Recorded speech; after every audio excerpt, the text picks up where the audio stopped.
Break के बाद एक बार फिर बहुत स्वागत है आपका। टीम इंडिया के गेंदबाज मोहम्मद शमी ने प्रधानमंत्री नरेंद्र मोदी की तारीफ की।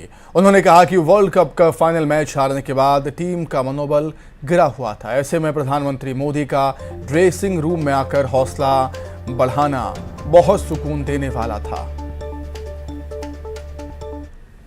देखिए बहुत ज़रूरी होता है क्योंकि उस टाइम पे हम मैच हार चुके थे और जब आपके प्राइम मिनिस्टर जब वहाँ पे आके आपको प्रोत्साहन देते हैं तो वो एक अलग ही एक कॉन्फिडेंस होता है कि देश का जिम्मेदार आदमी आपके साथ आया है, आपके सहानुभूति। देखिए मेरी हमेशा कोशिश यही है कि कंट्री के लिए बेटर करते रहें।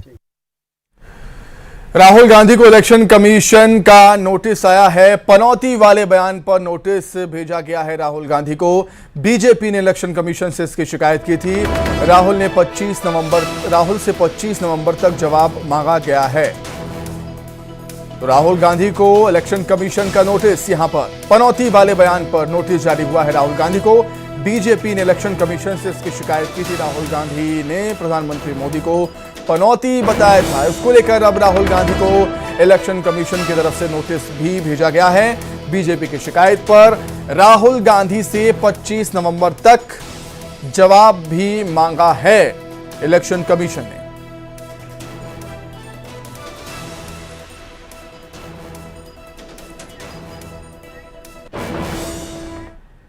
आगे बढ़ेंगे। राजस्थान के प्रचार के रण में सीएम शिवराज ने कांग्रेस के वंशवाद पर जमकर प्रहार किया। सीएम शिवराज ने कहा कि कांग्रेस ने वंशवाद को बढ़ाया।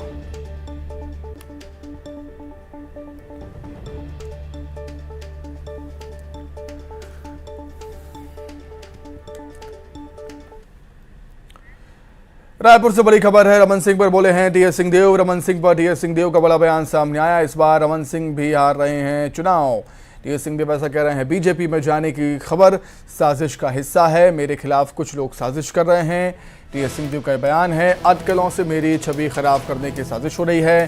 बीजेपी में जाने की अटकलों पर भी बोले हैं टीएस सिंहदेव।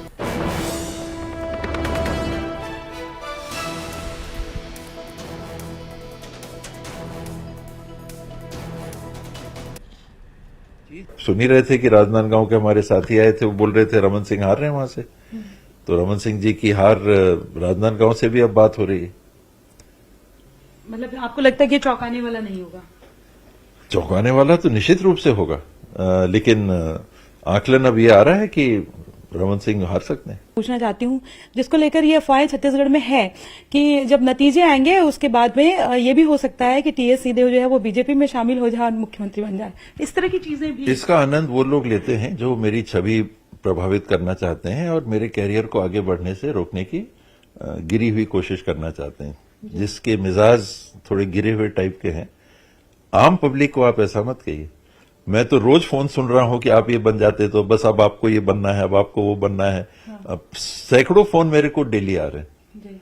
तो किस पब्लिक की बात आप कर रहे हैं?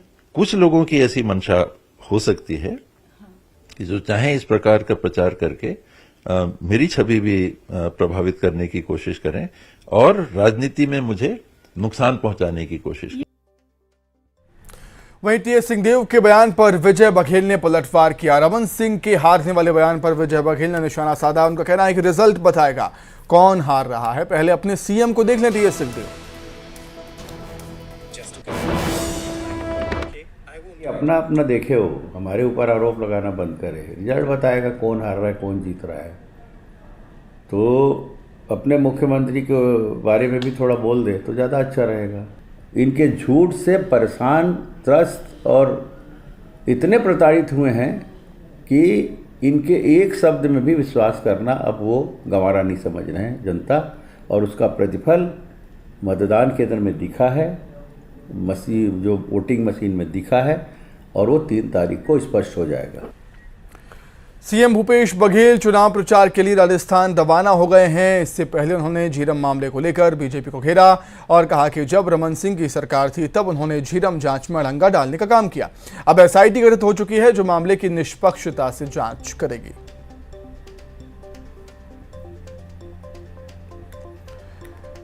तो अब राजस्थान की जिम्मेदारी संभाल रहे हैं सीएम भूपेश बघेल। राजस्थान के प्रचार के लिए रवाना हो गए हैं चुनाव प्रचार के लिए। उससे पहले एयरपोर्ट पर मीडिया से बातचीत करते हुए झीरम मामले का जिक्र किया और कहा कि जब रमन सिंह की सरकार थी तो झीरम मामले की जांच में रमन सिंह की सरकार ने अलंगा लगाया, लेकिन अब जब सुप्रीम कोर्ट का फैसला आ गया है, एसआईटी गठित हो चुकी है, एसआईटी निष्पक्षता से अब इस मामले की जांच करेगी। तो उस समय किसने रोका था उसको, और धर्मलाल कौशिक को कोर्ट किसने भेजा था आयोग की जांच न करें? तो अड़ंगा डालने का काम तो वही किया था। लगातार झीरम में उस समय भी नोडल अधिकारी ऐसे आदमी बना दिया गया था जिसमें जो इन्वॉल्व था, है ना। तो अब मतलब किसी भी प्रकार बात करने में उनको कोई संकोच नहीं है, शर्म भी नहीं आती उनको।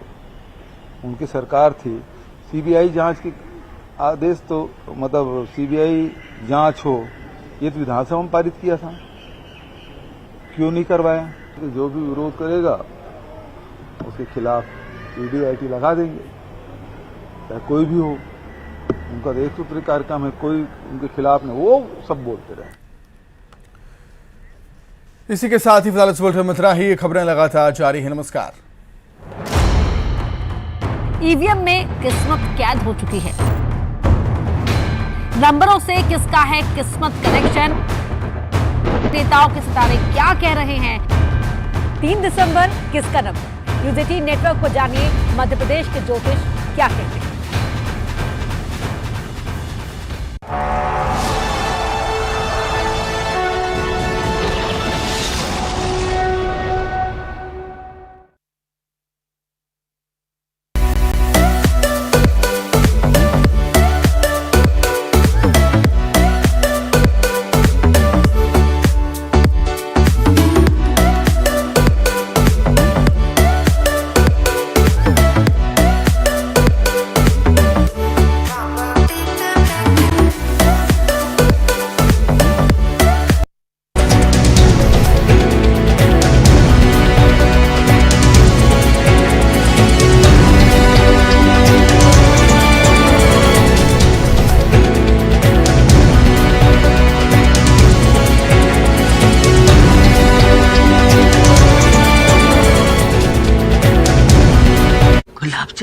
AIMIM चीफ असदुद्दीन ओवैसी के भाई अकबरुद्दीन ओवैसी ने मंच से एक पुलिस इंस्पेक्टर को खुलेआम दी धमकी।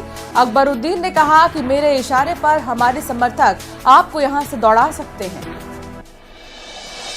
भारतीय सेना के eastern command chief Rana Pratap Kalita का बयान, मणिपुर का समस्या राजनीतिक और इसका समाधान भी राजनीतिक ही होना चाहिए।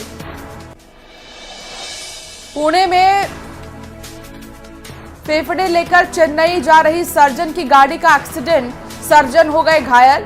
सर्जन नहीं रुके, फेफड़े लेकर ट्रांसप्लांट के लिए पहुंचे चेन्नई।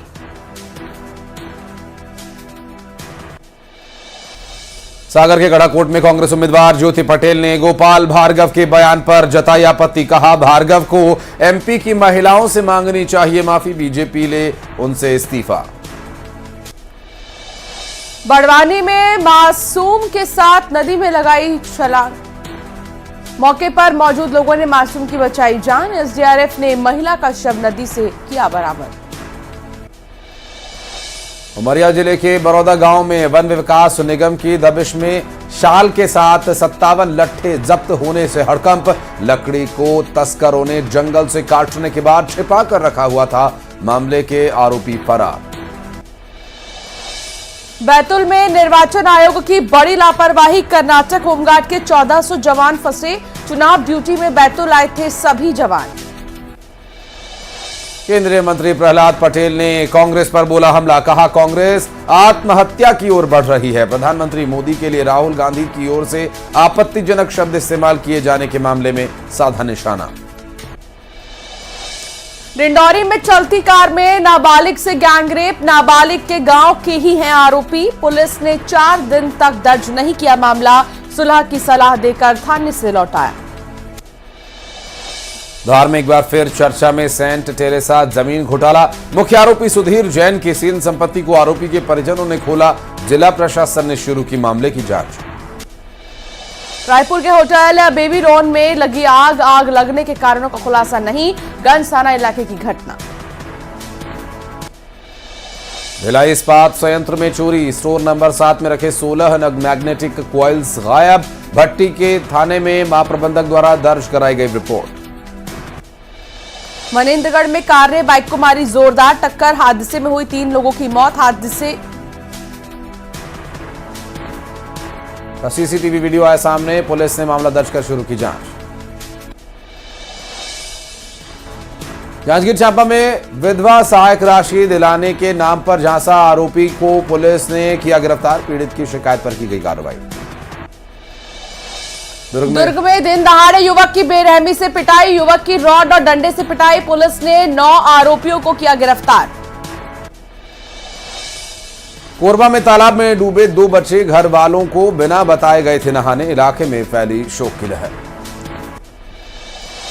जशपुर के पत्थल गांव में वन विभाग को मिली बड़ी सफलता। घर में दबिश देकर 81 नग अवैध रूप से रखी साल और शॉल और सागौन की लकड़ी जब्त। पुलिस ने एक महिला को आरोपी बनाया। कवर्धा जिले में धान खरीदी की रफ्तार काफी धीमी है। पिछले साल की तुलना में कम धान लेकर किसान पहुंच रहे। धान खरीदी केंद्र 3 दिसंबर का कर रहे इंतजार। सूरजपुर में हाथियों की दहशत, फसलों को पहुंचा रहे नुकसान। वन विभाग ने लोगों को किया अलर्ट। पुणे में फेफड़े लेकर चेन्नई जा रही सर्जन की गाड़ी का एक्सीडेंट, सर्जन हो गए घायल। नहीं रुके फेफड़े लेकर ट्रांसप्लांट के लिए पहुंचे चेन्नई। जम्मू कश्मीर के राजौरी में 2 अफसर समेत 4 जवान शहीद, फायरिंग कर रहे आतंकी भी घायल। आतंकियों के छिपे होने की खबर, सेना चला रही search operation. AIMIM chief Asaduddin Owaisi के भाई अकबरुद्दीन ओवैसी ने मंच से एक पुलिस इंस्पेक्टर को दी खुलेआम धमकी। अकबरुद्दीन ने कहा कि मेरे इशारे पर हमारे समर्थक आपको यहां से दौड़ा सकते हैं।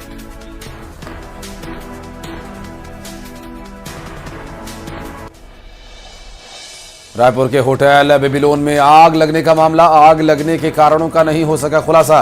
गंज थाना इलाके की घटना। भिलाई इस्पात संयंत्र में चोरी, स्टोर नंबर 7 में रखे 16 नग मैग्नेटिक कॉइल गायब। भट्टी थाना में महाप्रबंधक द्वारा